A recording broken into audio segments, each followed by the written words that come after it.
முன்னாடி உங்களுக்கு அந்த வெங்காய பூ காமிச்சேன்ல, என் மயன் ஒரே அடி தான் உடச்சிப்பிட்டான். அது சாஞ்சிருச்சு. ஆனாலும் அது கொஞ்சம் பூ மொட்டு வந்து அப்படியே அரும்பாக மேலே வர ஆரம்பிக்குது. சாஞ்சாலுமே அது இன்னும் உயிரோடு தான் இருக்குது. அந்த மொட்டு இன்னும் விதையாக வரும். விதையாக வரும்போது காமிக்கிறேன்.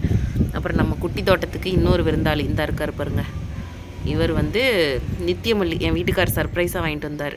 இது மட்டும் இல்லை, பின்னாடி வந்து 2 ரோஜா செடி இருக்குது. அதையும் போய் காமிக்கிறேன்.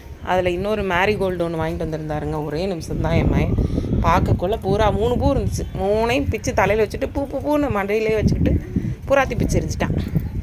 இந்த இருக்கு பாருங்கள், பன்னீர் ரோஜா அழகாக இருக்குது. அதுதான் அவர் பிச்சு எரிஞ்சது. மேரிகோல்டு பிச்சு போட்டிருக்காரு.